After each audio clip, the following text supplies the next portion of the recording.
right? Okay, we are going live. Okay. In like 3, 2, 1, we're live. We're live. Okay, well, let's call this Personnel Committee meeting January 13th.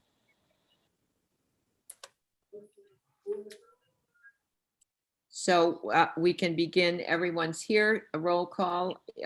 Somebody want to do that, or shall I? We have Lou Zullo, Sylvia Nichols, Michelle Picarillo, Stephanie Thoreau, Sean Kimball, Arnett Talbot, Marilyn Milton is our secretary, Don Walsh, Peter Talbot, George Nowotny, and Noel Shepherd. Okay, we're all set then, Sylvia.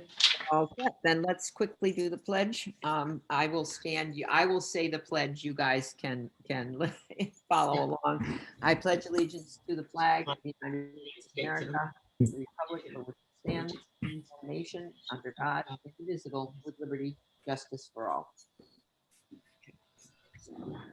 That's easier than everybody trying to carry along.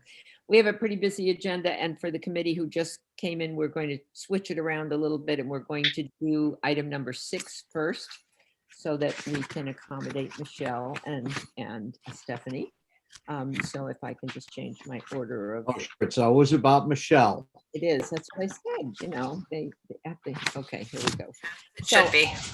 As it should be, Michelle. She's You picked up on that, huh, Peter? she's always there for the rest of us. So You're not kidding. that subject that we're going to discuss this afternoon is the change in the position of the transportation manager. I don't know what the original title was, but the director of transportation services at the senior center. So perhaps if you have not had a chance, all of you on the committee, to look over the information, Michelle, you can give us an overview of what you're asking. Sure. Arnett, did you want to start, or do you want me I to? was just gonna introduce this. We and Michelle's gonna explain it much Okay. better than I do, but there, as happens over the years, some changes have occurred in this position. Originally started as just a transportation dispatcher, and now this person has taken on a lot of other duties. Plus, dispatch is a pretty time-consuming task, and in order for the job description to more accurately reflect what the job is being asked to do, there are changes that are being made in the job description. In addition, there's a request, and this is something that we wanted to talk to the personnel committee about and get your input. There was a request to also increase the number of hours for this position from 30 to 35 and change the classification from N1 to N2. Obviously, everything is up for discussion, but those two are just something that we wanted to run by the personnel committee and have some discussion on. So I will now be quiet and turn it over to Michelle. Okay, so I know that you've all been sent a draft copy of the proposed job description, or a copy of the proposed job description with the changes that we were hoping to make. So I'm not going to bore you by reading through that, but what I do want to do is just give you some history and background, and hopefully with Stephanie's help explain to you why we feel like these changes are necessary at this time. So as you may or may not know, we've had the same person in the dispatch position at the senior center for many, many years. And Eileen Colwell, who just retired yesterday, was her last day. And the senior center has obviously gone through several different transitions over the past 2 decades. The Human Services Department has been reorganized a couple of times, and then most recently, we reorganized the Human Services Department in such a way that we made the social work position covering senior and general social services, and made some other changes with the program supervisor position over at the senior center as well.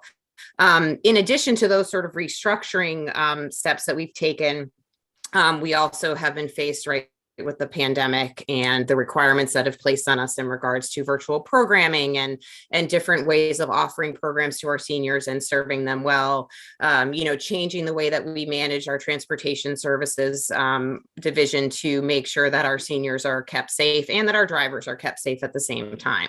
And so part of what we're looking to do with the dispatch position, and what's really been happening all this time, but we've been depending on other resources like interns, pulling in part-time drivers to pick up some of the slack.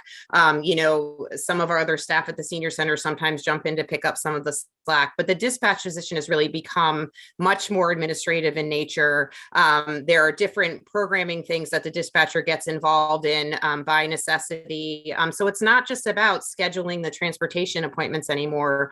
They really have become also a programming person as well.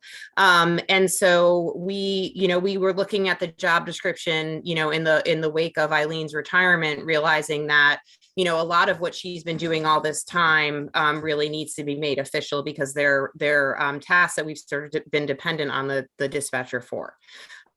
So just to kind of highlight a few of those things, and then, I'm going to ask Stephanie to pipe in either where she feels necessary or after I'm done, which I know she's really looking forward to. But as we've sort of transitioned to this virtual programming offering, what we're realizing is that even when the pandemic is over, which I cannot come soon enough for me. We certainly expect and anticipate that our seniors have become really dependent on the variety of different programming options that are offered, including the virtual programming. And so we really are going to need, the help with assistance with the implementation and the maintenance of the virtual and digital programming, which does fall under the responsibilities, or has been falling under the responsibilities, of the dispatcher up until now. In addition to that, we have partnered with a program called Your Community Cares, which pairs up volunteers in the community with elderly and disabled residents who need certain services. We just built this partnership on January 1st, or started this partnership on January 1st.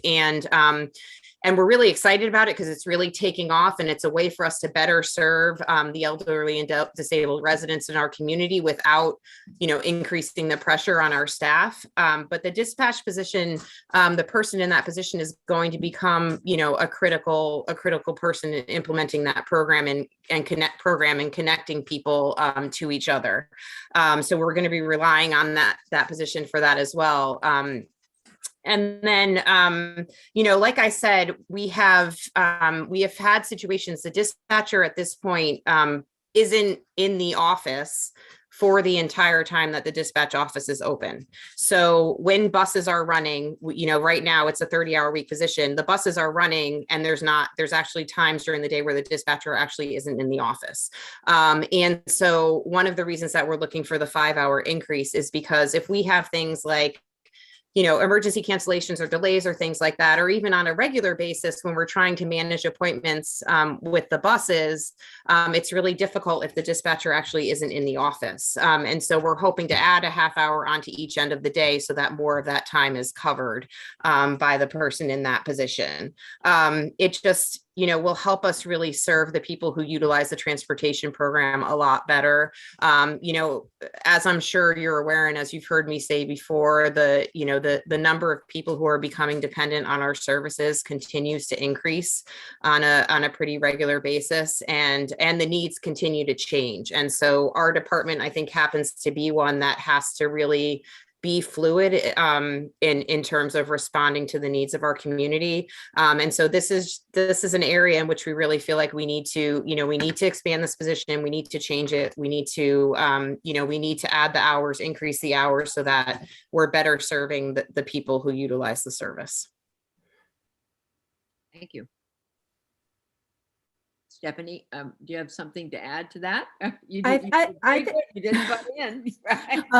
No, I think Michelle hit basically on everything. I think that she touched all of the points, because the programming really has changed and expanded as a result of the pandemic. But I think the expectation with the community is that the expanded programming will continue after the pandemic. The dispatchers handling our grab and go lunches, our AARP taxes, they're handling our produce bag distribution, they schedule our building supervisors, and they really do jump in wherever we need them to. One of the primary difficulties, as Michelle brought up, is that there is not a person in that office when the buses are running. Our transportation service starts at 8:30 to bring people places, but our buses go out as early as 8 a.m., but the dispatcher's not walking into the building until 8:30. So there's a lot of early morning things that are going on prior to the person being here to organize things. If there's cancellations, if people are calling out sick. So shifting the hours to 8 to 2:30 doesn't work because our transportation service is done at 4:30. So the buses, sometimes if they're in New Haven, if they're in different places, aren't coming in until 4:30. So there really needs to be that expansion of someone covering that service, in addition to helping us with the digital platforms, with all the technology. We've just been absorbing that the best that we can. Our interns up until this point have been able to help with a lot of that because we haven't had a lot of people in the building because of the way COVID is going and all of that. Right now, we have 2 interns who are here, I would say about 40 hours a week between the 2 of them, but there's no guarantee that that is going to continue on. And with the increased usage of the building once COVID starts to dissipate, I don't see how it can continue going as it is without just giving someone these extra 5 hours. In addition to that, we don't have a front end receptionist, and the dispatch office is the first office in the building when people walk in that is available to them. So the dispatcher also helps view that front end reception when people are walking in, to be available to people, to help people, because we rely on volunteers for that front desk, and they can't always show up, things happen, just all of these different things. So it would help from that perspective also. So yeah, just to sort of piggyback that, I'm not sure, how many of you have an opportunity or have had an opportunity to visit the senior center, during open hours when it's fully functional with programming and whatnot. But when you walk into the center on a day like that, it is incredibly busy. Staff is being pulled in 10 different directions, and there typically would be a volunteer at that front desk answering the phones or whatnot. But having somebody close to the door who can manage some of the more complicated situations that a volunteer can't respond to or shouldn't respond to is really, really important. I think it's important to note that person being there to meet those people who come in the door is really critical as well. It sounds to me like, I'm certainly reading through that and being supported by your narrative here, that I know that building is a busy place, and I know sometimes perhaps the community that you serve is a little bit more needy sometimes in getting the directions of what they have to do. So it's not quite as simple, and perhaps less in tune with the technology or all these parts of being able to schedule their transportation needs and all that. So that adds another level of maybe a little bit more difficulty. I have several questions, but first I would ask Peter or Don if you have any that you would like to ask to start with. Don, anything particular? Yeah, just had a couple questions. Thanks for explaining that all to us, because I, for one, didn't realize how much work that person does have. In the past, you said the previous person was putting in 30 hours a week. Were they accumulating overtime? Did we have to pay a lot of overtime because they couldn't get everything done during that time, or it was just things weren't getting done? I mean, I can speak to that. There were things that weren't getting done, or we were utilizing the part-time staff to help fill in some of the gaps. So we would be calling in part-time. We have part-time drivers who help cover the dispatch office, but they're not always available to help. So we were kind of piecemealing things just as best we could. So that was where some of the concern was. The other thing is too, there were a lot of, just to give you a sense, there's a lot of early morning texting that goes on as early as 6 a.m., 6:30 a.m., 7 a.m.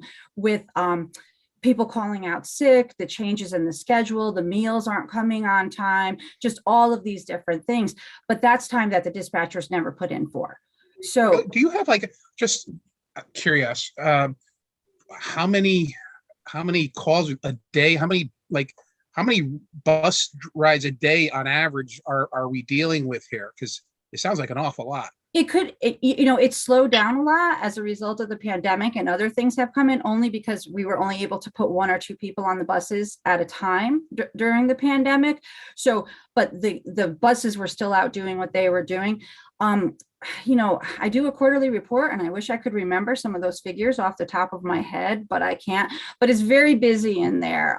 It's very busy in there. She's got calls coming in from doctors' offices, from people using the buses, from people scheduling appointments, handling the food. There's a lot. You can't sit in that office for more than, I would say, 3 minutes without a call coming Wow. in or multiple calls coming in. It's a very busy office. To Well, follow I, that I, up, I think it's a great service that we give to the people of this town. So I for one want to support it as much as I possibly can. Is this changing from a part-time position to a full-time position, or is it remain a part-time? It's full-time. So it's full-time at 30 hours and we're looking to increase it to a 35-hour full-time Okay, so it's not position. going to change anything in terms of benefits or anything because it's already a full-time position. So, Don, not to interrupt you, Don, but I do just want to add to something that Stephanie was talking about. I think the other thing to sort of remember is that the person that we've had in this position up until now was giving 150% and not taking credit for it. And so she definitely was working hours that she was not putting down. And I really, and that's unfortunately in the human services field, like that's very common. right. Yeah. So, I think that part of what was happening is that she was working more hours than, because she felt she had to or wanted to and didn't want to let anybody down, then maybe she was getting credit for too. So I just, so the new person coming in, you want to make sure that it's all spelled out so there's no surprises to them and no surprise to you. So I understand that. Okay, that's all I have for now. Thank you. I'd just like, Peter, if I can interject just a minute, but to follow up on that, the procedure would be if I need to get to a doctor's office, I schedule a time that I need to be at the doctor at 9 o'clock. How do I get back home? That is when the doctor's office has to call you people and say she's done, right? And she needs to be picked up. So that can vary from person to person. You sometimes have to wait a long time at the doctor's office. So are you there? And supposing somebody's appointment is at 2 o'clock and they don't get seen by the doctor till 3:15, is your bus obligated to go back at 3:15, even though time is up at 4 or whatever, to pick me up to get me back home? Correct. And that's a problem that we run into fairly regularly, where, especially if it's an appointment like in New Haven or down at, the Yale Health Network, things like that, because we do go out of town. So the days that we're going out of town and we're taking people to doctor's appointments, the last scheduled appointment they can make is 2 p.m. But if you have a 2 p.m. MRI, say, in one of those places, that can take an extended period of time. So, and then if it's going downtown to New Haven or something like that with the traffic upon the return. So when there's no one sitting in that office, it becomes difficult sometimes to manage. So it's much easier if there were someone regularly available, as opposed to, oh, we have to remember that so-and-so still needs to be picked, all of those types of things. So. Thank you. Just wanted to make that clear because I know I've been in the office when I've seen those things happening. So, Peter, you have a question or comments? Yes, thanks.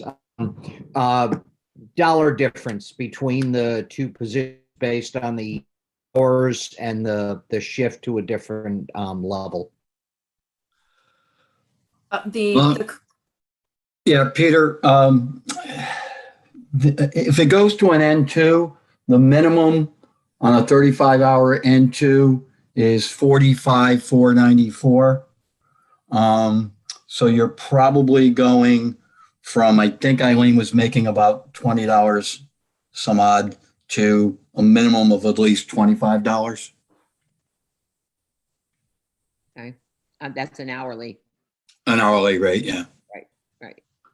And also her salary at 30 hours is equivalent to the minimum pay range for 35 hours for the N1.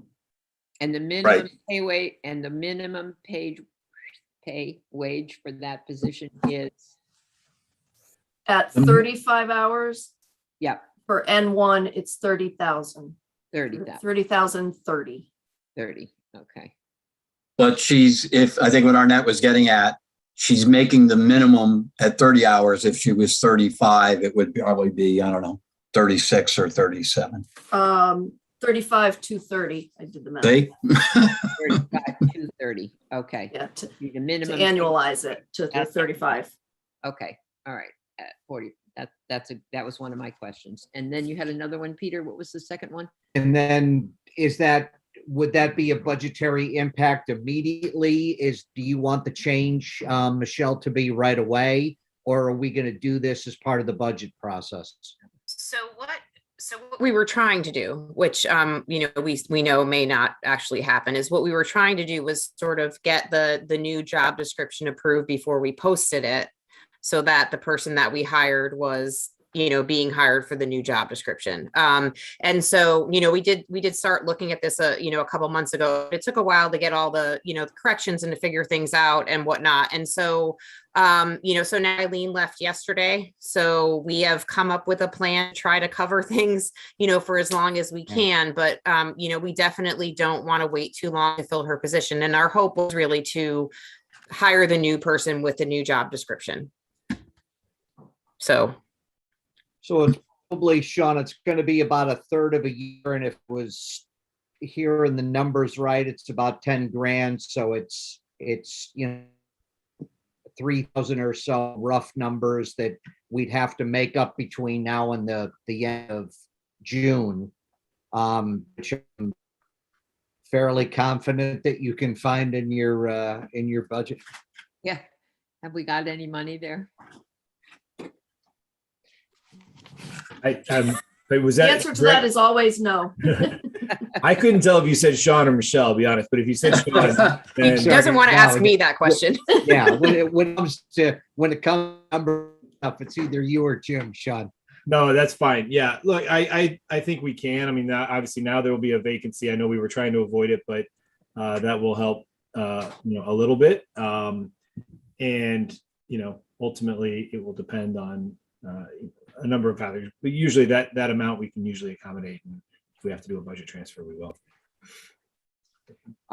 I'm certainly more than willing to support the change, Sylvia.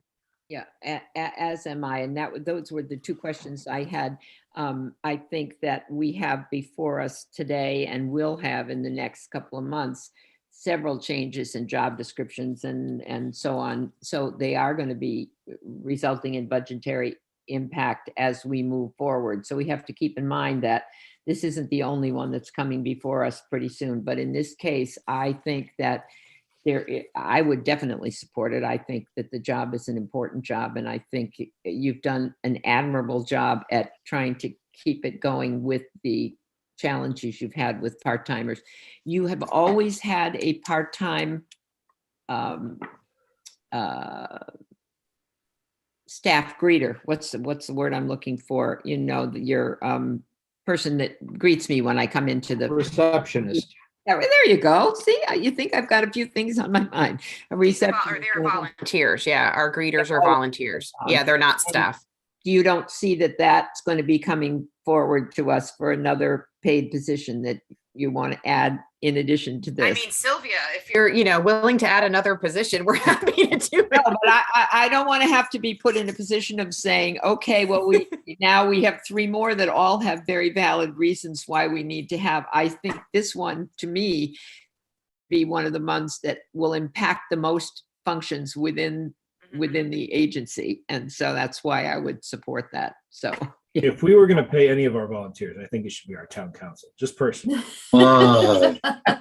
Just kidding. Can I add one thing? Don, you had asked a question about the number of rides, and I looked it up while we were all chatting. In 19-20, in fiscal 19-20, there were 8,187 rides. Wow. That's a lot. It's a lot more than I thought. Yeah. So following up on that piece of information, you made some comment about perhaps some of the services were a little bit less because of the pandemic. I would have thought perhaps they might be more. Do you see a change in the services that you're offering and the types of services? It's been a change in services. There's been the transportation, there's been less people that we've been able to accommodate because we can't put as many people on the bus. We have 12 passenger vehicles. We can't put 12 people on the bus at this time because of proximity reasons. But the services have changed significantly, where we've moved to that online platform. We have people engaging in the online platform. We had created a partnership with Brass City Harvest when we were doing the produce bag distributions that we were having weekly. That was a new service that was implemented during the pandemic. We implemented grab and go lunches to help with the food insecurity that throughout the town. So there's been different things that we've implemented. So it's kind of like comparing apples to oranges, because this used to be, this is now, just as a result of how we've had to adjust because of everything that's going on. So I think from that perspective, we're actually being utilized a little bit more. We have more people doing the grab and go lunches than we had coming to our congregate meals. We have more people utilizing the services that they can get and go home, as opposed to coming into the building. So that yeah. yeah. And I just wanted to add too, I think that, you know, the buses and the drivers have been utilized in some really creative ways that you might not even, you know, consider, you know, throughout the pandemic, and even, you know, with weather events that we've had. When I have to place somebody in a hotel who is disabled, you know, our drivers are the people who can transport them. You know, we had the drivers delivering for the food pantry, delivering masks, helping out at vaccination clinics, as warming centers when you were at the pool and it's freezing cold outside. You know, so there's a variety of different ways that they're utilized, and the dispatcher is the person who, you know, coordinates all of that stuff. So just to add that as well. Okay, so I think that we're all pretty much in agreement. Am I stating? Sylvia, Yeah. excuse me, if I may, there's just one minor edit. Under position objectives, it says this is a 35-hour per week position. We normally don't put hours in job descriptions because really the control of hours and money is with the budget, not the job description. So how would you phrase that then? I would just say, you know, you accept a job description with that deletion. Okay, just delete that. Okay. Yeah. So other than that, Don and Peter, have you had an opportunity to read it? Are we prepared to agree to it now? You're good with it? So then I'm waiting for a motion from either of you. I'll move that we send this to the full council for the January 29th meeting. With the elimination of the specific reference to the number of hours. I second that. All right, all in favor? We're all in favor. So that's how we will move it forward, and we'll find the money. Lou, the only thing that I would ask is if so the council can take a look at hard numbers. Let's assume that we get this passed in the second meeting in January, and what a 4-month, so let's assume the person starts March 1st, what the budget which is probably That's aggressive. Yeah. optimistic, but let's take a look at it last 4 months of the Okay. budget year and just give them, the full council, a Okay. number as to what it's going to represent. Okay. Makes sense? Thank Thank you, you. ladies. Now, my new address, I'll give you, if you get to the end of my driveway, my grandchildren will load up the backs of your cars. You can just drop it off at the house. That would be wonderful. Good luck, Sylvia. With And everything. Get one of the senior buses to come by, Sylvia. Get the senior. Yeah, bus to senior come. buses hold a lot There of it is. stuff. There you we'll go. send someone for you, Sylvia. Don't you worry. Thank you. Thank you. Thank you very much, everybody. Thanks, guys. Have a good night. Thank you. Good night. All right, so let's now go back to the beginning. And the first other job description we were going to discuss was the position of town engineer. What staff person wants to jump in first on that one? Sean or Arnett or Lou? I'll probably just kick it to George here. This is something we've been Okay, George. discussing, you know, off and on for some time. And I know the council had a lot of discussion about this last budget as we considered and tried, sort of piloted the consulting engineer services exclusively. Not to say we won't obviously continue to need some level of consulting engineer services like we always have. But at the moment, this year, we are going it with only consulting engineer services. So again, I think George can kind of talk about the experience a little bit, but I know the council's well aware of, you know, some of the challenges that has presented not having an in-house person from plan reviews to our own projects, and then of course grant opportunities. Yes, we have a grant administrator who's doing a great job right now, grant writer, but public works grants and the technicalities behind them and the availability and knowledge of those grants that we often seek for bridge replacements and culverts and the like takes the specialized skill set, or you just pay a lot more to have a consultant do that. So I'd like George to just kind of cover his thoughts on it, and happy to jump in whenever. Okay. Sure. Good. Hi, everybody. Good evening. Happy to be here. Wish we were in person, but that's what we're facing. Sean pretty much preempted my whole thing, but it's okay. I'll try to give you a little background. I'm sure you folks have been on the council for a long time, so you know a little bit of a lot of this. But in September of 20, Walt Gankars retired or ended his service with the town. He was only working 20 hours a month at that point, and we went to a consulting engineer model to fulfill the town engineer needs. In fiscal year 21, or at the middle of 2021, Don Nolte retired, who was our engineering operations manager, who was kind of our interface with the consulting engineer, the consulting town engineer. He was full-time, 35 hours a week. Kind of I don't want to say an unexpected retirement, but it was not anticipated that it would happen as quickly as it did. So, but he's doing well and he's enjoying retirement. Fiscal year, at the end of that fiscal year, in fiscal year 22, we created a capital projects manager, and Dan Bombero, who was our assistant town engineer at the time, moved over to that position and has been doing excellently, if that's a word, doing very well in that position, doing a great job for us. In fiscal year 22 as well, the council allowed us to advertise for an assistant town engineer to fill some of the engineering needs, the in-house engineering needs. We've advertised that position 4 times, which I'm sure you're aware of, and have had very few candidates come forward. We did have one interview with a person, but unfortunately, it wasn't a great fit for the position that we needed. Traditionally, we have 3 people in the engineering division of public works. So in the past, there was a town engineer, an assistant town engineer, and an engineering technician. Currently, we really don't have anybody over there at present, but we have the engineering technician position that's there, and an unfilled assistant town engineer position that we can't seem to attract anybody with, and it makes me think they don't want to work with me. But that's it's given me a little I don't know whatever you call that. It's hitting my self-esteem a little bit.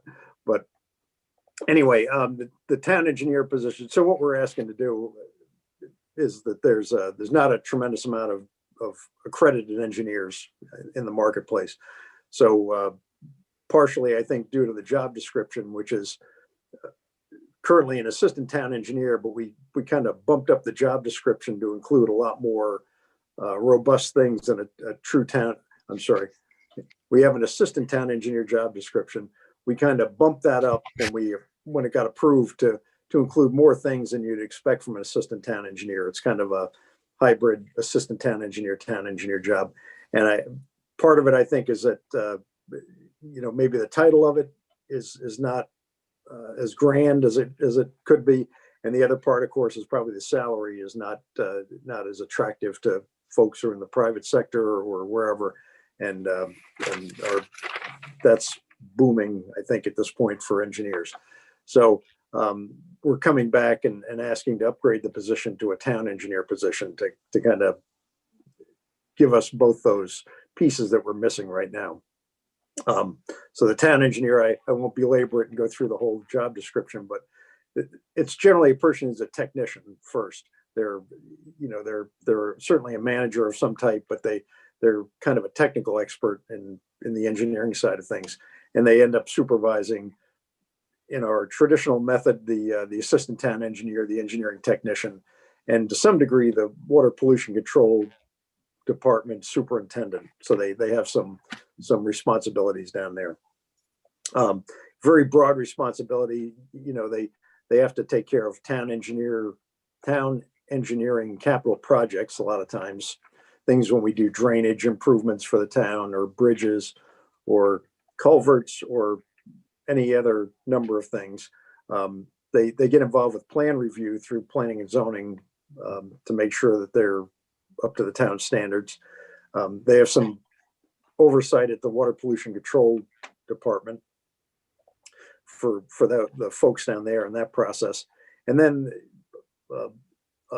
not insignificant amount of time is spent on resident inquiries. So we'll get folks who ask about whether it's trees or right-of-way determinations or drainage issues on their property or sidewalks or any number of things that come before the town to kind of try to sort out. So that person generally takes those. And so it's there's a lot of disparate pieces there that need to be taken care of. As Sean said, regardless, I can't promise you that the consultant line is going to go to zero if we're allowed to hire this person, because we still need consultants mainly for specialized things. Engineering, like any specialty occupation, if you're an attorney, you know, you're generally a specialist. You're a divorce attorney or a land use attorney or a whatever attorney. Engineers are very much the same. So just because you're an engineer doesn't mean you know everything about structural engineering or geotechnical or traffic or wastewater or whatever you have a specialty. And we still need consultants to provide the specialties that we don't have in house. So some of the new requirements that have come in that we can use an in-house engineer to really stay on top of is the Ms4 requirements through the state. Unfortunately, that program has grown tremendously in the last few years. The requirements in the program, I'm going to say, and you know, pretty much every town in Connecticut, unless you're a very small town, is subject to these, and the requirements are pretty. You have to set goals and kind of make your way towards goals with some regularity. So we have that. We have landfill monitoring that we do, industrial stormwater permits, dams, everything under the sun the town seems to get involved in. So I can tell you right now we're swamped. We've got 2 people, Dan Bombero and myself, doing the job of 5. And that's, you know, hopefully on a temporary basis. I can't commend Dan enough, because he's been fantastic through this, and he's solely kept us afloat with, especially with planning and zoning, and some of the folks there making sure plans get out and things are done in a timely manner. But in every way possible, Dan has kind of stepped back from his capital projects manager job to get back into the engineering side of things. So kudos to him. But we're at a point where we need to. We've gone down a dead end street with the assistant town engineer. So we're at a point where I think where we have to try for a town engineer, and then try to rebuild the department around the division around that a little bit. So that's my pitch to you. So and I understand all of those things, but to go to Peter's question previously, how does this affect the budget? And, you know, we're planning a budget for next year. So if we were to consider a town engineer position, we have to consider the salary. What is it? And we then would have a town engineer and a tech, right? But not an assistant. Okay. So, how does that work out with, when we had 3 people, there was a certain salary level? What would happen if we have 1 town engineer and 1 tech, and how does that going to affect I mean, I see the logic in what you're saying. We need a town engineer. So that's my first question. And I'll just throw out a couple of general things. You don't have to answer them all at once. Maybe the committee members have similar questions and might be broader in their questions, but we have a school modernization program going on. How is that managed? Is that done only through the Board of Education? Is it done through the town engineering department? Do we have to have a special engineering consultant for that? And how does that fit into this process. So, there are a lot of questions like that I have. Peter, anything that stands out for you? Yeah, similar to the line you were just addressing, what's the difference between the assistant town engineer and what would be a town engineer position? So, and we also have to take a look at the fact that it hasn't been filled for a while. So there's been a relative amount of savings over X period of time that we haven't filled the position. What are we paying for consulting services to cover those duties now outside of those specialized things that you talked about, George? And I guess the other piece is, the cost benefit analysis of having a staff town engineer as opposed to completely outsourcing engineering services.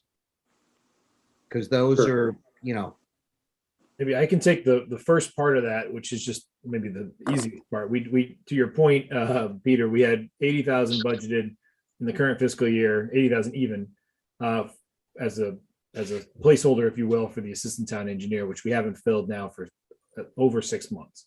Yeah. So round numbers, that's 40,000 that we have not spent in the current fiscal year. The town engineer, George and I have talked, about probably numbers closer to 120,000 or thereabouts. So you're looking at probably 40,000 more than what's in the budget now. So clearly in planning the next year, that's a significant difference. I guess I'll turn it to George for any offsets from what we've been appropriating for consulting engineer, but just do keep in mind those fluctuate, and we're also certainly we're also in a time when there's been a lot of activity, right? There's been a lot of plan review. There's been a lot of action. There's been activity at the treatment plant.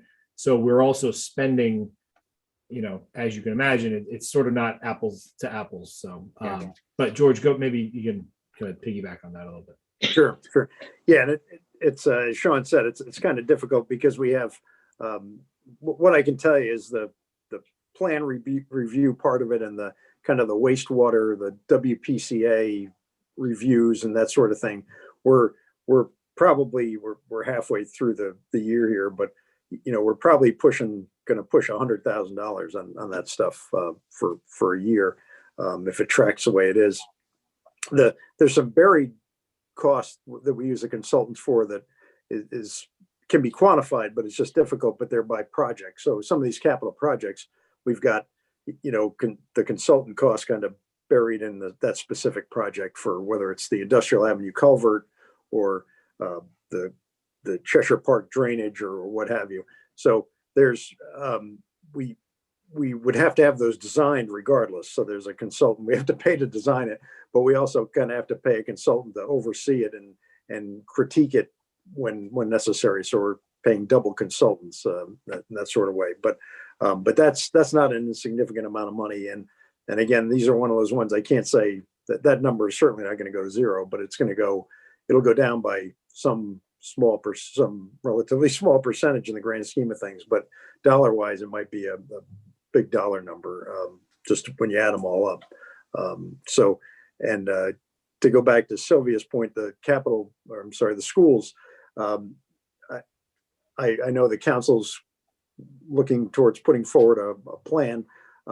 My feeling is that our capital projects manager would be fairly involved in that. And again, another reason why we need help on the engineering side. Dan would certainly be involved to some degree there, as I would assume as a town's representative or one of several, but maybe the funnel that everything comes through. So we'd like to have him established in his position before that becomes a reality for the town. So that's again another reason. Oh, sorry, George. Just keep in mind too that the council will recall when we created that position, partly with school modernization in mind, it is split 50% paid by the Board of Ed and by the town currently. So The Board of Ed also has some skin in that game too, but it's another reason that it's not a good long-term solution to have Dan pulled away from so much, because, the Board of Ed's also picking up half of that tab. And if I can just add, much like at one time, well, I use a lot of analogies, but I'll liken it to kind of snow plowing.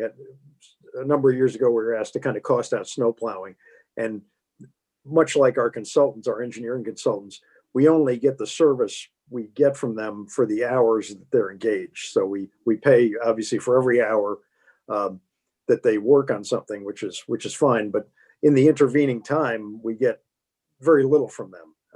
So they're not here to, talk to our residents about specific issues, or be available to go to meetings for various things, or to planning and zoning meetings or coordination or anything like that. So we're a little bit hamstrung on the hours that folks in the office have to spend doing a number of these meetings. It's a kind of I'm not sure you can put an exact cost to it, but it's a necessary thing, but it's hard to cost out what that availability of somebody is to the organization at a moment's notice.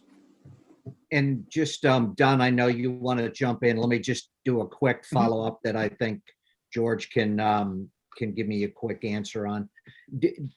Do most towns, when we look at the Farmingtons and the Avons and the Simsburys, do most of them have a staff town engineer? Yes. Yeah, generally, unless you're a very small town, or I'm sure there's certain cases that I'm missing, but my experience is the smaller towns have a consulting town engineer. And a town like Cheshire, the South Windsors, which is very comparable to Cheshire, and those, they're all, and I'll make this pitch, so you won't want to hear it, but their engineering staffs are pretty large at times. There might be 6 people in there. We're looking for 3 eventually at the most. We're not trying to overstaff, but that's when you look at their budgets, they have a pretty robust engineering staff a lot of times. But Yeah, I could just thank speak, you. Again, in Simsbury, with a little bit smaller town, a little bit smaller operation, but there were a full-time town engineer and a full-time assistant town engineer, separate from the public works department. So we'll be looking in Simsbury now. Our breeding ground. Where we go for talent, but yeah, I mean, it certainly does for a model. It is true, to Peter's point, that I think consulting engineers are rare at a town our size and with our demands, as the only source of engineering services. Don, Thank did you. Sorry. Yeah, I just had a couple questions. The outsourcing that we have been doing, I'd like to see how much we spent in outsourcing. I have to assume it's probably more than what we would pay typically, or maybe not. I don't know. Maybe because you don't want to outsource so much. You guys have been doing more of the stuff that you don't need an engineer to do from. But if you can, I'd like to see how much has been spent on that.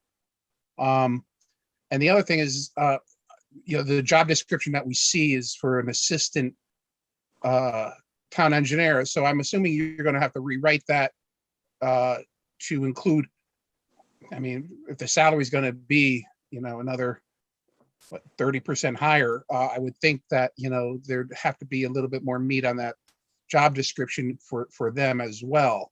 The other description, Don, is down below. Just scroll down, and then the old, yeah, okay. Yeah, the old town engineer job description is on there. That's what I was looking at. Okay, so that's the old one. This is sort of unique because we already have this one. We're not asking for a brand new job description. We've had a town engineer job description for many years, and it's current and current enough, I think, George. Yeah. And the third thing is, I know you said, because we'll still have to outsource some of the work because they're not specialists in everything. And I'd be curious, I guess it's going to depend on the candidate that we hire to, with their knowledge, the amount of knowledge they have. Would that also determine what their salary is going to be as well? Because I would think, if we can get somebody who has a lot of specialty areas that they're covering, it would save us money in the long run. But I just, curious as to, I don't want to hire a full-time engineer who's going to outsource a lot more than we've outsourced in the past. Right. Yeah, I understand your concern. I don't know if it would, if you could tie a dollar figure to it, but we're not going to hire a systems analyst engineer or something, a computer engineer, something like that, for what we've got to do. The issue is that, most every engineer I've dealt with, if you're going to stamp something or design something, it's a very tight specialty, so it might even be tight, like you're a soils engineer who deals with earth and dams or something like that. So it gets very specific, but somebody like, Walt, who had a breadth of knowledge that a lot of good, just engineering common sense, I would call it, could cover a lot of ground that way. So to your point, that's a very valuable person to us. But we're still gonna need, consultants for, even for, some of the larger land use projects and things. Even if the person's a land use engineer, if there's traffic involved or something like that, there's specialties that they're not gonna have probably, in their, to themselves. They'll need help with it. So it's a full-time job, and frankly, at some point, until we get 3 people back over there again, it's, the one person's going to be doing a lot of chasing. I can say that because Dan and myself have been doing a lot of that, and it's a full-time job just to stay above water, and then with one person doing all these things. So if you can let us know how much we spent on outsourcing, since we haven't had a full-time engineer. I'd like to just see that amount, because that could be a significant amount of money too, I would think. Oh, it will be. I mean, if we add in all the specific projects and things, it'll knock your socks off, I think. But I'll get you an exact number. Okay. And, Thank you. and George, to the same question that Peter had before, are you looking to fill this as soon as you can? And if so, do we start this before the new budget year? And how do we accomplish we haven't spent as much as we had planned for the position that we haven't hired. So do we have enough money in the budget to fund this if we were to find somebody tomorrow that we could hire, I guess, before we do our regular annual budget? Yeah, again, I think that's why one of the reasons we wanted to come to you now, also, and not only in advance of the budget, but just because of where we are in the fiscal year. I guess in some ways, even though the dollars are bigger, a little different than the senior center dispatcher position. In this case, we've gone out 4 times. We have 6 months of salary savings. I'm not concerned that even if we found a dream candidate tomorrow in the $120,000 range, that division alone will come in under budget. So I think we have money this year. But again, you wouldn't want to make those long-term commitments without the council obviously fully aware, right, and in advance of the budget. No reason to wait until March and April to do that. So yeah, I would like kind of the blessing, and whether we need an appropriation or an agreement to clean up with a transfer, I defer to Jim Jascott, but from a bottom line dollars from the department, I'm not worried about coming out of the budget. Okay. Sylvia, if I may, we just noted, we've been throwing around 120,000 and we're talking about the job description. Historically, the director of public works, town engineer was one position, if you go back to when Tom Crow was here, and that was an E5. George is still an E5. When we hired Walter, when we redid split the jobs out, Walter was an E3. But if we're going to be talking a position in the 120,000 range, we probably need to move it by the salary ranges to an E4. So that would probably be the only change to the existing job description. Yeah, I'd recommend doing that if we could. All right, and that would make sense. So in my opinion, I think this town warrants a full-time town engineer, especially with the level of building and projects that are happening in town as relates to all of the new things that are going on. it dilutes the job of Dan and of you, George. I mean, you can't do everything. We need somebody to be in charge of that in a critical position. So I would be in favor of supporting that change. I don't know from Don and Peter what your position is there. I would support it as well. As will I. All right. So are we ready to at least propose this to the council that we're recommending that we consider this option of hiring a full-time town engineer, not an assistant? Sure, I'll make a motion that we bring to the council to support a full-time town engineer. Support the full-time town engineer position. And I'll second. And with the E4 grade, I think. The E4, yeah, with the E4 grade. Right.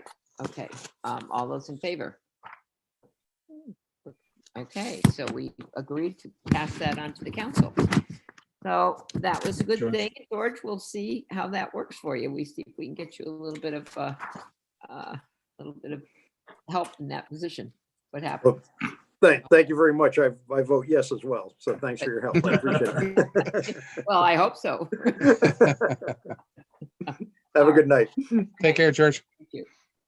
Okay, here we go on the next one. And this one is a building official. Who's going to take this? Is this one Lou, or is this who's going to talk to us about this building official Don, position? you want me to do it or you got it? You can go ahead if you want, either way. I mean, I guess I'll leave Yeah, it why up don't if you want, but you can jump in.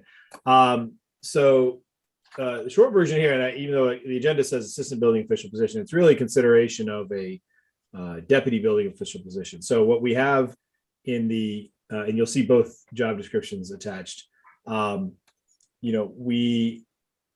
have obviously currently and very recently hired our full-time building official. In the office, there are 2 additional assistant building officials currently.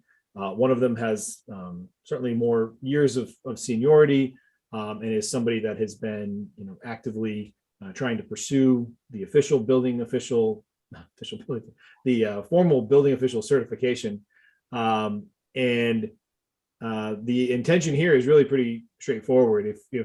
If somebody in that position could be has the credential. So there's just to be clear, there's a state assistant building officials license and there's a state building officials license, right? You need to get one and you can progress up, and there's a lot of education requirements. There's a very difficult test you have to take, and often take multiple times.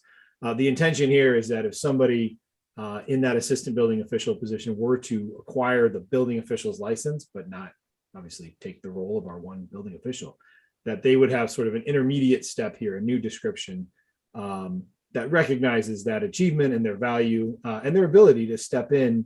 And that's kind of why the deputy name, ability to step in and sign on behalf of the building official should they be incapacitated or be out or anything else happen.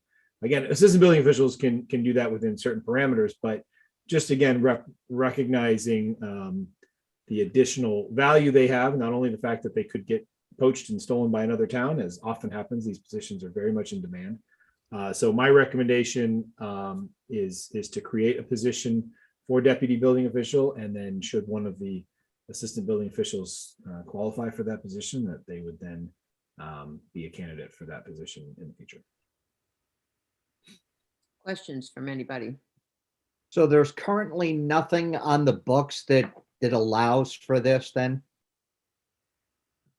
There's no job description. I mean, and Arnett, correct me if I'm wrong. I believe the job description edits that we made were pretty even straightforward, that it just simply, it's basically all the same job description as the assistant building official, just that the minimum requirements are they have a building official's license. And they did, Tom, our current building official, did ask to expand this a little bit, that this person would be able to work with and make changes to the building permitting software. So we would have somebody else that has authority for that, for constructing and amending that software. And also this person, and Sean touched on this person could respond to town emergencies when called. So this person would also be on call 24/7, just as our building official Building would be. official is- And I think there's a little bit more plan review responsibility in this position as well. Those are mainly the changes. And then just to clarify, there's no one currently that would be eligible for this role, correct? Yeah, currently no. So again, while we had the vacancy, unfortunately, by Keith Theron having to retire, Conrad, who's again been in the department for a long time, Conrad's here, did an incredible job, and we greatly appreciate him serving as an acting building official. Conrad has done a lot of the educational requirements, and he's certainly a candidate. Again, as I said, that test can take a couple times to take and pass. So he hasn't currently passed it, but again, I think he would be the likely candidate should he pass the building officials exam. And I think that would be there for, that would be the intention is if he were to do so, he would be a candidate to move into this role. And if he were for any reason unable to step into that role or chose not to step into it or whatever, is this an advertised position then that we would have to go out for somebody outside of the department currently? No, because, and that's kind of what Lou said earlier, that's really controlled by the budget. We only have the 3 full-time positions, well, 4 if you count, of course, the administrative support in the position, but the 3 of building officials in the department. So no, it's not like this is creating a new position at all. It's just, this happens, the other place you see this kind of model a little bit is at the treatment plant. Should somebody move, they have a very prescribed operator 1, operator 2, operator 3, and operator 4. Your permit must be held with an operator 4 class supervisor. So as somebody moves from, if they go out and they're industrious and they take the tests and they do all the things they need to do, they can sort of naturally almost promote themselves, if you will, into an operator 2 position or 3. It's really more recognizing their experience and their skill set. So I would see this the same way. We're not asking for 4 officials in the department. Just if one of them should add this additional value to the town, we're showing that, recognizing and appreciating that through a slight pay increase and a different title. I'm sorry, Sylvia, did you have? No, question. Since this is just an arrow in the quiver, so to speak, something that we'd have on the side, is it necessary for this to be approved by the entire council? I defer, I guess, to Lou historically, whether those job descriptions have been approved. Well, in theory, the work belongs to the union, and they've got something in their contract that talks about a labor management committee that reviews job descriptions. So I think you would have to approve it, because then at some point I'd have to go to the union and say, I've got this approved job description, weigh in on it. So somebody's got, either the union's got to agree to it first or you've got to agree to it first. But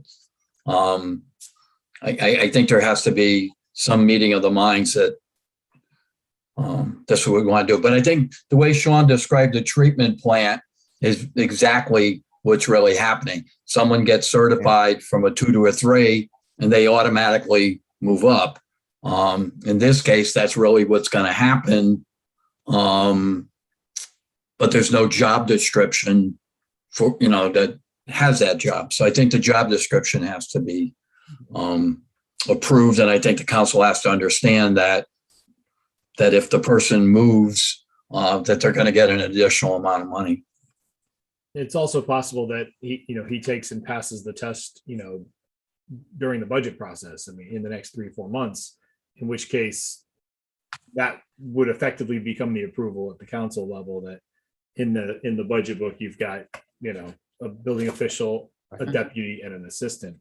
So that might be another path it goes, but I can't speak for whether he's and when those tests are, to be honest. Because theory, if he took the test in April and you didn't have a job description, there is no job for him to elevate to. So this is pretty much like an incentive to get them to take this, to get this certification. how much increase in salary is this? And does the town pay for this certification process, or is that out of their pocket? Well, the first question on money, there is no, he's in the highest pay classification, and the town hall unit is a 10. So the town and the union would have to agree to a wage scale for a TH 11. So for budgetary, we met today for budgetary, so Hope had a number to plug in. We just used 2.25 more than what he's making now, just as a placeholder. Okay, and on the other one is like They go to am I courses. getting this right, that we want them to get the certification? That's what we really want, correct? So they could do more. Is that what the reason for this is? It's a plus for us to have 2 certified building officials. Right. No, yeah, I understand that. Yeah. But they do go to professional training development courses through their association and the So state. that's all out of their pocket. This town is not paying for that, are they? I think we might be paying. We are. Most contracts, most employees, in terms of any educational reimbursement, there's reimbursement. Exactly. Right. Lines for that. Provided they stay for a certain amount of time after they do it. This would work different. Training's different than educational assistance. Like if you go to a college course and get an advanced degree, you don't get reimbursed if you left. Here, we would be paying for the course as the course would be taken. Okay. So your pleasure, gentlemen. Are you willing to advance this one to the council, or do you need more information? I'm okay with it. Okay.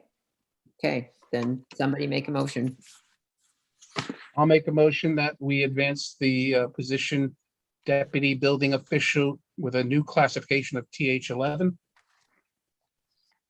And Peter? Second. Okay, and all those. Is that just, Lou, you're asking for it to be a TH 11 then? That would be the next, yeah, because he's a 10. I mean, I don't think we want to make him a 12. But again, if we're just doing the job description, normally would that be a 10? No, he is a 10. Yeah, but An assistant building official. Taking the individual out of it. Yeah, He would go to a, normally if he had been an 8, then we would be promoting, moving him to a 9. He's at the highest grade he can be. Lou's saying he's at the grade 10 means for the position. And so is the other assistant building. Yeah, he's grade 10, step 6. He's as high as you can go in the town hall union. Peter, are you asking, you had a grade 10 step 4 that wasn't quite up to the top. Would we then, is that what you're asking? If the person we're talking about wasn't the one, it was just any other person, and he was at a lower step in that progression. So you said he was a top step in grade 10. What happens if it was an employee that was 2 steps down from that? And would he just raise to the highest level of 10, or would we just automatically have a new category?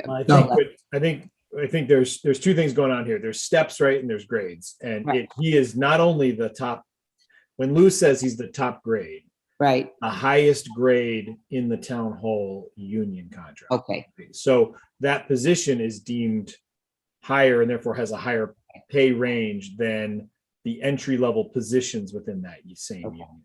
So he's not only at the top grade, he is at the top step in that grade. Okay. I mean, Sylvia, your question, which is a good question, say we hired a new assistant building official, again, forget all the folks that are there now.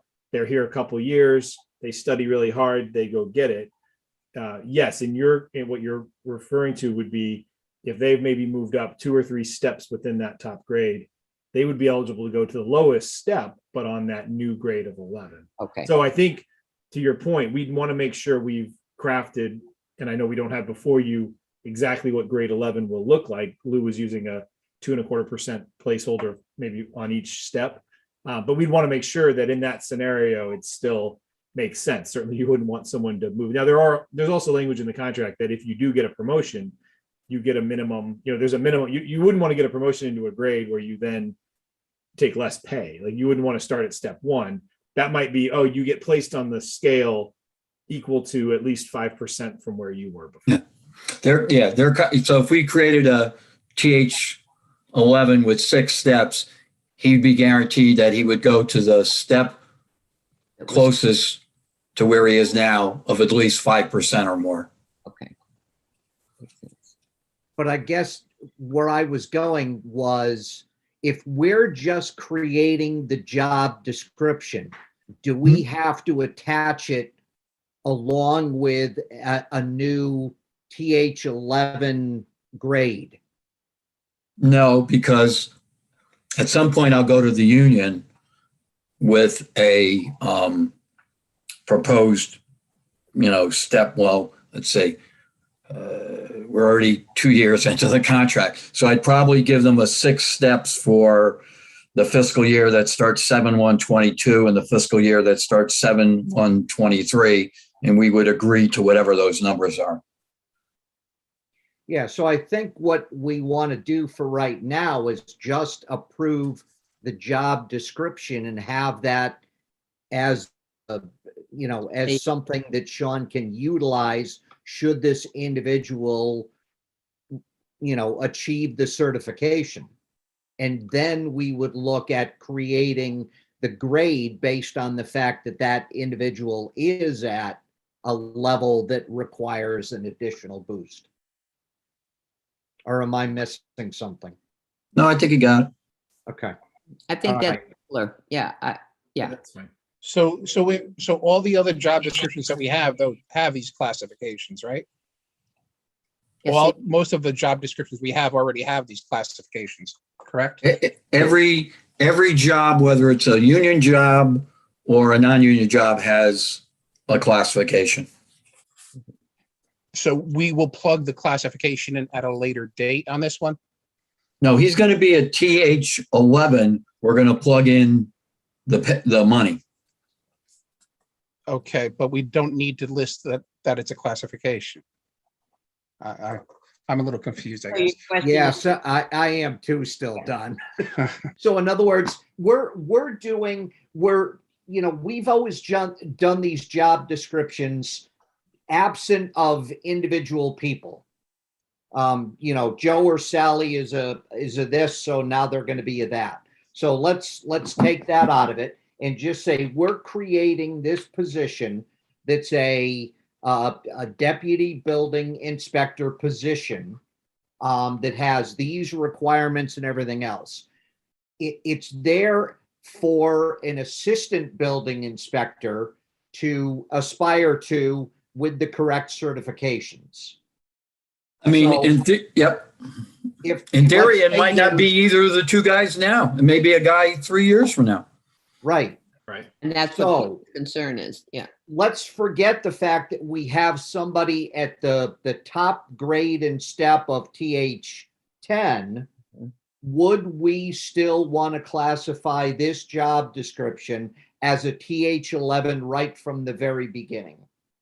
Yeah, because I don't think you could have the assistant building official being a TH10 and the senior or deputy building official also be a 10.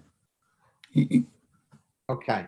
Would their the- step the be different, assistant- though? Grade is your job classification. Steps are How many years? how many Okay. moves you make. And All in right. town hall union, good there's then. 6. Yep. So can I just ask a question? If he's at the highest step on TH10 and he moves to a TH11, does he go back down in steps? You have to be. No, that was the point I was saying before, is that you Yes. would never, right, the grades are again assigned to the responsibilities of the position. You Right. never want someone, again, to be promoted and then be making less money. So for that reason, there are these catch-alls in the contract that say, in the event that happens, because you're right, they overlap. They often overlap, where the top step of one is somewhere on the middle of the range for the next higher grade, right? So you would just that's why there's that minimum 5%, so that you're recognizing, hey, I'm asking you to do more, but we're not going to pay you first step and pretend we're just hiring you from off the street. You're going to land at a step 4 on that grade. Yeah, because you have to leave steps for them to gradually go up too. I mean, if they're at the top step and top grade, then and there's no place else for them to go, then what's the point? So Well, they get the general wage increase every year. right, yeah. But if you've got a young guy who wants to climb the ladder, you have to give him some rungs to climb. So And in town hall, they get 6 steps till they get max if they stay in the same grade. So it takes you 6 years to get there. so do we want to remove the TH11 then? No, we want to keep that there based Yeah, on we wanna that keep it there. qualification. Yeah. We're going to keep, so we'll keep the motion as the same then, right? Yeah. Yep. Okay. Okay, we got that straight. We're at the T11. We're going to approve the assistant, what are we calling it? Deputy Deputy building official. building official. John, do you still want to call it deputy? Yeah. Deputy it is. Yeah. Okay. So all those in favor? Aye. Okay. Now, we skipped over your personnel revisions to the personnel rules, Sean. I forgot that one. Can we go back to that? Sorry, Yeah, I think Lou was going to walk through those that he's been working on with Labor Council, Okay. and I'll jump in as needed. Yeah. As I mentioned in the memo, this document gets referred to often. The lawyers say, send me the regs. Obviously we've had some CHRO complaints and there was a need for, copies to be provided in it. And so every time a different member of, the Labor Council, Bertram Moses, works with it, they've commented, oh, we need to change that, or we should look at something like that. Additionally, as I mentioned in the memo, we've had some other things going on. Jim at one point had a question from the Board of Ed on the rehiring of a retiree. So Jim sought an opinion from the pension attorney. As I indicated in the memo, we then drafted a policy on rehiring people that have retired from the town. Jim and I drafted it and back and forth with the pension attorney, and what we've included in here is that policy. And as you know, we've been, successful. The last 3 zoning enforcement officers were all former police officers. And the concern of the pension attorney was, and Sean, you could jump in on that. The pension attorney is concerned that when you rehire someone who's collecting a pension, that depending on how you go through the hire, the IRS may look at it as though it was a sham retirement. In other words, the town got together with Officer Smith and said, okay, you're going to retire being a police officer, and next Monday you're going to start as, fill in the blank. So the pension attorney, when posed with that questioning happened at the Board of Ed, said, there's a problem here. You should tighten up the language. And that's what the suggested language was there. I can jump in real quick on that, Lou, just because I know that's something that it's a little challenging to understand. I know, but it's an issue with the qualifications of the pension plan and the consequence, which I'm sure is the logical question. Like, what does this mean? Because we've been doing this for years, right? And unaware of this issue. The consequence potentially would be the IRS deeming that the plan is not a qualified pension plan, and that could have potentially tax ramifications for the pensioners themselves, including, and then also the ability for us as a public entity to offer this plan. Even though the plan's closed, obviously there's plenty of active participants in the plan. What Lou said is correct, and that's an actual term, apparently a legal term of art, sham retirement. But it has the idea very simply, and I know we talk about moving from police department to zoning enforcement officer. Again, it's made all the sense in the world. It's been very effective. It's been a good, we've got some great candidates come from the police department as they've retired. The issue is sort of a transactional deal such that, like, hey, chief, as you know, I'm going to be retiring. on Friday because I'm taking a position on Monday with the town, right? And the issue that now you may think, cops, for instance, police do this all the time. They do that and they go to another department, another police department. But staying within the same entity offering the pension is what the pension attorney has an issue with, even though they're not getting a pension in the new arrangement. The pension's closed, right? None of those officers are getting a pension to become a zoning enforcement officer. But this goes for any other position we have, somebody retiring from public works to want to be one of those senior center van drivers, right? You can't, you need to have what they call a bona fide separation as your retirement. So maybe I'm beating a dead horse. Maybe you guys are fully understand it, but it's something we've just had to bat around a long time. And it's a challenge because it's a past practice that we've been doing for a long, long time. And we have to be careful with it too, because I'm sure some employees are thinking, hey, I saw Bob do that, this, that, and the other. But this is an issue where we need, now that we're aware, we need to start doing it correctly. And so what we've proposed is that, again, there be some sort of separation. There's not a so there's a series of months that need to be separate from when you've left service with the town and that you've applied for or been considered for a new position. That's okay. It's not a transactional relationship. So the pension attorneys recommended the language that's before you, and that's why we're recommending being in compliance. So the strike through stuff is to be eliminated. The underlined is additions. Yes. Okay, on page 5, 1-8 non-discrimination. The second paragraph that starts with employees, there's a word missing there. Okay. I assume who request or something. Where are you? Employee, on page 5. Yeah. Page 5 of the document. I think that's the way she may have, it might be the way she crafted, because I read it, employees who are reasonable accommodation for religious reasons should speak with the human resources director. So it probably is more a matter maybe of punctuation than maybe a word being missing. She's saying employees who are reasonable accommodation for blah, blah, blah should speak with the human resources director. Maybe Okay. there's I just assumed that it was if they're going to ask for a reasonable accommodation or request a reasonable accommodation. I think Peter's right. I think it's I guess for Be a word required. in there. is missing. Employees who request a reasonable accommodation for, yeah, right. It's definitely the word missing.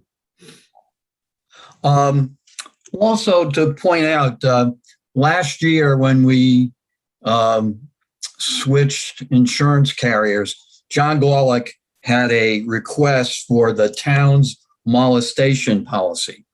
John came to a safety meeting and said, hey, I need a molestation policy. While we're sitting there, Michelle says, hey, I should have one in human services. And the chief says, I've got police explorers and, we've got people working with elderly people. So we asked the attorney to include in section 12.7 a molestation policy that really extends not just to recreation, but to all town departments. So she went into that pretty much in depth. Also, there's been some, state law changes that she felt she wanted to buff language up. We've had harassment and discrimination claims. A lot of that's in our affirmative action plan. The lawyer felt that maybe rather than be in those documents, it should be in this document. While she was at it, she went in and included a social media guideline. And she, as you could see, a general cleanup of the document. And, this document's been in various forms in existence since the early 80s. Occasionally, every year we come back with changes. We probably last went through this thorough a change when the town switched labor councils to Bertram some years ago. So it was probably time for a general look and a cleanup. And has either Jeff or some law person looked? Legal. Yeah, It came from the Labor Council. It came from Floyd Dugas's office. Okay. Rebecca Goldberg has worked with us on some matters, and at some point she took the lead from their firm on this. May I just ask a procedural question? I know you've given us all, I will have to totally admit that I have not read this whole document. I've been a little busy and I haven't read it. I would assume we would rely on our labor council to be sure it's right. But look, Peter picked up a missing word already. What's our charge today? Are we given time to review this, or are we going to accept that this is the recommendation of the council and then of the labor council, and then refer it to the full council for approval? I assume that's the process that we have to go through. Yeah, I mean, I think that I certainly want to make sure that you guys, there's a lot here, as Lou kind of covered very briefly. I want to make sure you guys are comfortable with everything. Yes, it's all recommended. I like you, am deferring to the attorney on some of these while I've read them. Some of it is in very specific legalese, so I don't imagine, certainly the intent, we're probably going to all be in agreement with, but I want to make sure you're comfortable with it. So I mean, I'm fine if we take additional time, recognizing that you only just got a copy of this the day or two before. So if we need to schedule another personnel committee meeting or one before a council meeting after you've had time to kind of digest it, or maybe email us any questions you have, that's completely fine with me. And What's particularly the consensus of the committee? Where do you feel? I mean, I certainly have confidence in labor attorneys. They know what they're doing.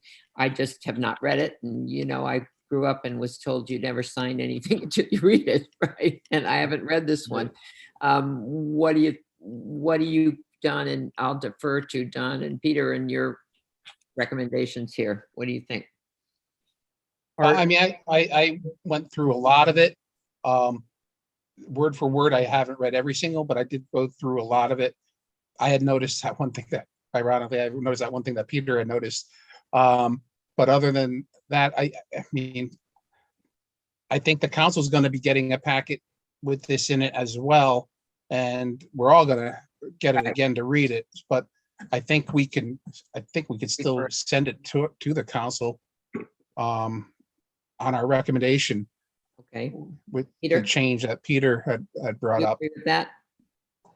yeah, I'm comfortable moving this on based on the fact that, a legal expert, much more intelligent than myself, has approved this. I don't know, they left out a word. You're 100% right. Well, although I, Sell yourself short. given Lou's reading of it, maybe that was intentional. So, Well, they also caught that they spelled part-time wrong, and and they corrected that all along. So that was pretty impressive. Somebody's actually reading. We'll call it even. yeah. All right, if you're comfortable with that, as chair, I won't move it, but one of you can move it forward. And I'll move the updated policies and procedure manual to the full council. I second it. all right, and we all approve, yes? Yes, With the one change of the word. change with that word. Yeah, Okay, add a word for us. Thank you, everyone. all right, one more and then we can stop and I can go back to work. The last piece is the clerk of the council contract. We've all received it. I only have a couple of comments to put forward to this and a suggestion. This contract came from Marilyn. She's not asking for any changes from the previous contract. She's asking for the contract to be renewed for a year. I had some conversation with Arnett about what was going forward in our methods of recording meetings. And since we had made a few changes or have had some discussions about how things were being recorded and everything is done electronically, that perhaps we and we know, and Marilyn has indicated this, that obviously she's renewing this contract on a yearly basis. And she's looking at some point to retire. I can't tell you when that will be, but I think that it would be my recommendation for you guys to consider that we approve the contract from now until the end of June, giving us an opportunity to revisit the whole entire process of how our notes and minutes are recorded across the board, so that there's a consistency throughout the meeting taking process. So I would just like to hear your thoughts one way or the other When does the current contract expire? this month. Okay. Then I would, yeah, I would absolutely be in favor of that. And we probably should look at, you know, in the future, not only the electronic recording policy that we've been kicking around for a while, and ordinance, I think, has worked on it as well. But we probably should do it for budgetary purpose to keep it consistent with fiscal years. So I would support that as well. Yeah, Sylvia. and I also think that this gives us the opportunity, because we will be looking forward to a time when she will retire, and we need to have some sort of succession plan here, just like we do with anybody else in any other department. We anticipate retirements, and we have some sort of a back of the napkin kind of retirement plan. So Don, what's your? Well, I would just ask her to please give us more than 2 weeks notice, because that would be a little scary. Right. But yeah, no, I agree with Peter. I don't have an issue with this, but we do need to look into it. I know on the ordinance committee, we have discussed it briefly, but I think we should delve more into that, and make sure that we're in unison with the other recording Right. clerks who do this for all. I mean, I think we all have to be on a similar page. And I think it is not a reflection, in my opinion, of the job that's being done. It's just a reflection of trying to be more efficient in the whole recording process. And I think, Marilyn, I would agree. We just need to be consistent. So what's good for one is good for all. So that's my thought. And we can revisit in June and renew for another 6 months. That would be my thought. Any other comments? Do you want a motion for that then, for the full council I then? do. I think I Yes. do. Yes. Then I'll move the contract for the clerk be renewed until June 30th of 2022, and that recommendation be sent to the full council. A second. All right. All in favor? All right, with that, I think we've sent a lot of work to the council. I know we just got a referral. I guess the one we got last night we've taken care of already, but there will be some other personnel issues coming up soon, I think. So we'll look forward to doing this again sometime soon. But for now, I think we've dealt with everything we needed to deal with tonight. Thank you. It was a long meeting, but I think it was productive, and I appreciate your time. And now I'm going to go pack my clothes. All right, good luck. Thank I you for all will, the I will make a support. motion, we adjourn then. I Thank you. second it. Thank you. Thanks.